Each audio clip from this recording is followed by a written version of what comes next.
All right, you guys, we are looking at ticker symbol AEY. This is Addvantage Technologies.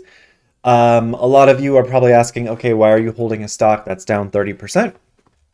Okay, so the reason I'm holding this stock and I continue to hold the stock, um, this is the daily, but as we can see, it's literally been trading flat for about 2 months. So mid-May to mid-July, 2 months, it's been under $1.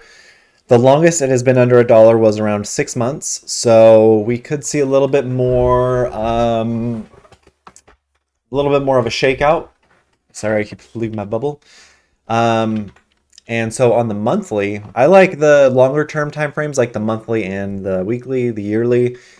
These paint a better picture. So if we look at the weekly, we can see the RSI is so oversold down here. I mean, it's insane. And if we look at the history of the whole stock ever since inception, back in 19, when is this? 2015. Why doesn't it show the year? So 2014 in July. Is that the longest it's been? Let me just see. I thought it's been around since like the 90s. Let's see, max. Yeah, it's been around since 1994. So, as far as this chart goes, I wonder if I can see it on the year. Okay, this chart has 1992. So, on a weekly time frame, that's as far as it's going to let me go. Does it capture? No, it doesn't. So basically, from 2014 to current, this is the most oversold it's been. And if we look on the monthly, the RSI, mean, it's been this oversold before. You know, we have this period here, this period, this period, this period, and these periods. But the weekly was doing a good job of showing like how severe it was. So, going back to the weekly, the monthly Mac or the weekly MACD looks like it's going to turn up. However, you never know. RSI again is very low. Money flow index was very low, so a lot of people sold out, but the money flow is going back up. And then the monthly, which is my more preferred time frame, money flow is up. The monthly MACD is kind of turning momentum, which is kind of why I'm skeptical at the moment. And then we have the RSI kind of flatlining right here. So all of this is to say, let's look now at the data. So they make $88 million a year, but they lose 900,000. Not bad. Almost profitable by 1%. So they were profitable last quarter. This quarter they weren't. Let's see. Earnings per share over the past 5 years is 16%, and sales over the past 5 years is 30%. So this goes to show that this company historically does have good sales, good EPS. We can see the EPS little graph here. It went from negative, big negative, to now barely positive, 0.04. Sales are climbing. Outstanding shares is also climbing, so that's not good. That's a form of dilution, but with the amount of shares float to the sales that they bring in, it's pretty low. So the first thing we are calling out is their sales dwarf their market cap, meaning they bring in more than what institutions or insiders own, which is crazy. But if we do my method of calculating the stock price, this is non-biased. This works across a lot of different stocks and sectors. So we're going to take our 88 million minus the 900,000.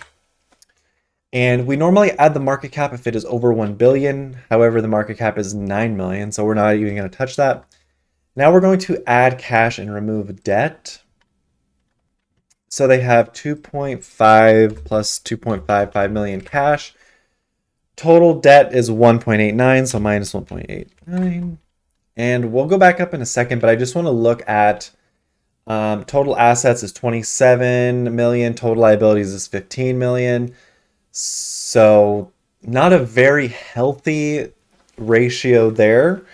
It looks like their liabilities have they've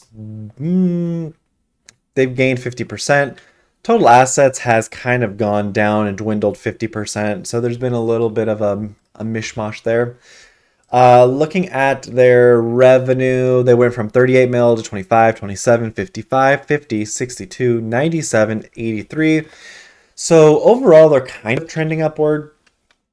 Gross profits, kind of the same thing. They went from 12 million back in 2016 to 7, 7, 13, 11, and then 2021 back to 16. So over the 12 million. So it took them about 5 years to get over their 2016 levels. Now they're at 27 million in 2022, and then trailing 12 months is 2023. Not bad overall. Their net income is just kind of all over the place at the moment. Not very stable, so not a really good measurement there.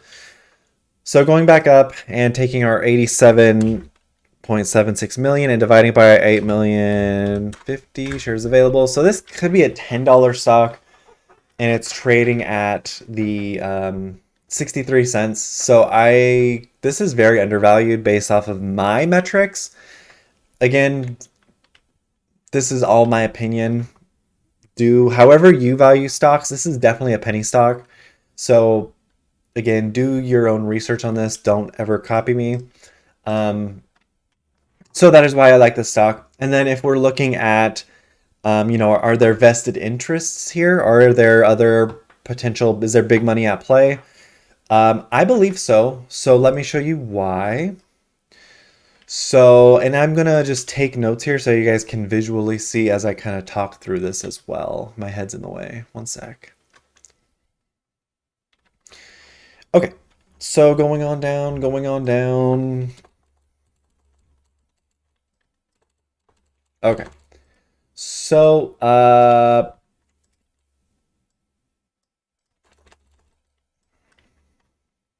move this over here. So back in let's move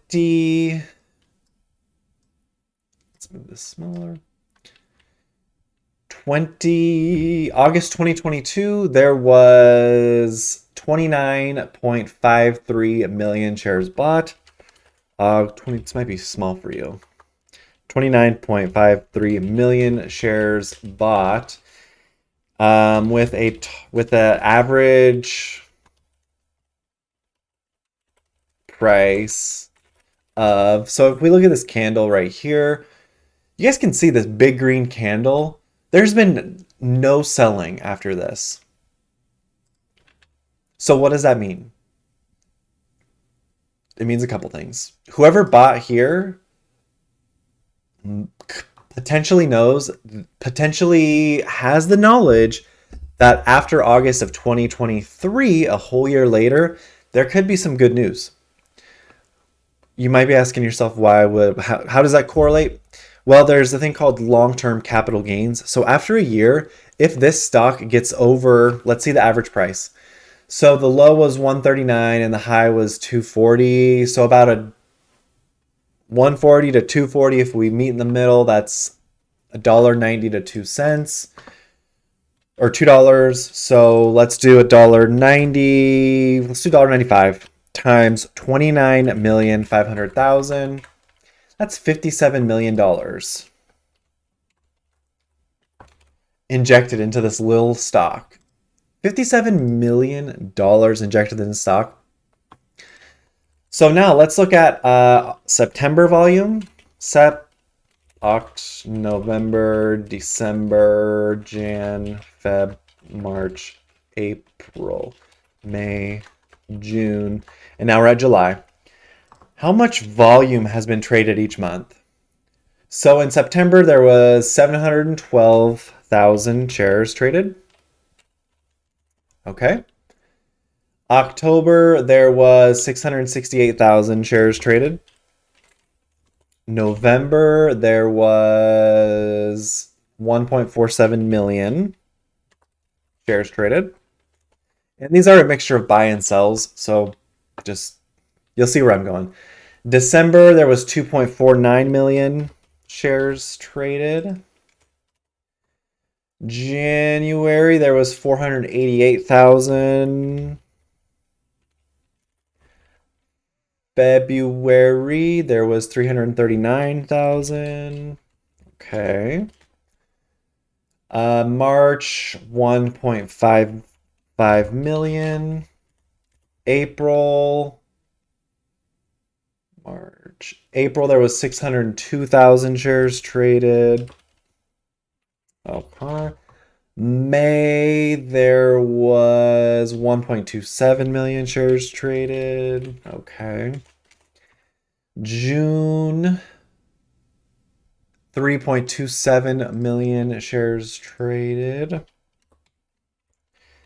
And then July, as of mid-July, there was 165,000 shares traded. Okay. 165K. Okay, so now let's go to the 29.53 million. And let's assume all these shares traded was everybody selling. No buying, all selling. So 29.53 million. 29.53. Okay. So minus 712,000 for September, minus 668,000 for October, minus 1,470,000 for November, minus 2,490,000 December, minus 488,000 in January, minus 339,000 in February, minus 1,550,000 in March, minus 602,000 April, minus 127 in May, minus 3,270,000 in June, minus 165,000. So there is still there's still 16 million shares that this person bought and potentially hasn't sold. If we're just looking at the very extremely worst case here. And their cost basis is $1.95. 32 million. So they're down. That was about 30. So 57 minus 32. So they're down 25 million, from there. And that's assuming these are all sells. And we can see here, this looks like it was a positive buying. And then we had positive buying in June, which was the 3.27 million. So manipulation, maybe. Long-term accumulation for long-term capital gains, maybe. There was a bill passed. Gosh. I'm going to StockTwits because this was I just literally did a little bit of research about this.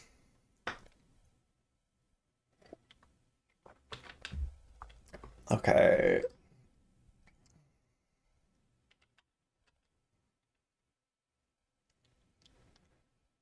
What's going on?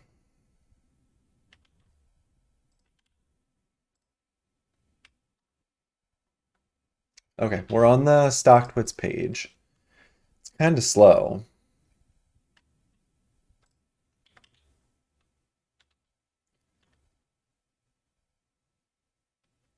Okay, so here's my post.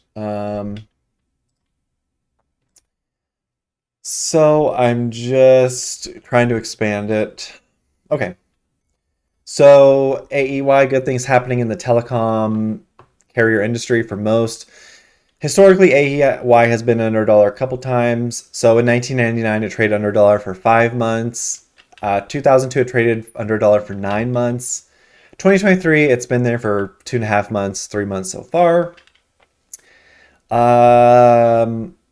And then there's also the IIJA, the federal IIJA. So maybe the person who potentially bought last August had some information about this, who maybe knows that AEY is going to score a monster contract. This is all speculation. Just my thoughts. If I do happen to be correct here, I'm going to make a video about it. But again, a lot of optimistic things happening for AEY at the moment. It has been under $1 for 9 months. The stock can be under $1 for up to a year, and then they can get a 180-day extension. So they have some time. A lot of people are kind of, whenever they see a stock go from $2, $3 to under $1, it scares them. But again, this one thing I do want to see that I'm not seeing is insiders buying. But historically, if we look at AMD, Enphase, Digital Turbine, Renesola, a lot of stocks went under $1 and then came back up and made a 1,000+% move. Do I think this has the juju to do that? I do, but I'm basing that off of the shares float. And the shares float are 8 million. So literally, if someone came in and purchased, let's do 8,500,000 shares times 0.63. Someone would have to spend $5 million to make this thing just fly off the handle. We've seen stocks get 50, 100 million shares traded in a day. So yeah, I think this is a time bomb waiting to happen, but we will see. We will see. I do own quite a bit of this in my retirement account. I think I'm up to 30. No, no, no, I'm sorry. I do own quite a bit in my retirement account. I own 13,000 shares in my retirement account.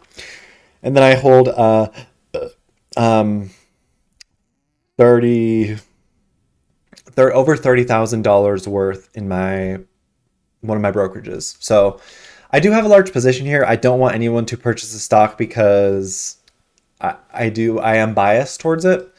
But I am trying to show you non-biased ways of things that I see. So sorry for the long rant on AEY. Let's go to my next holding, which is Honda Motor Corp. I only have 2 shares of Honda Motor Corp, unfortunately.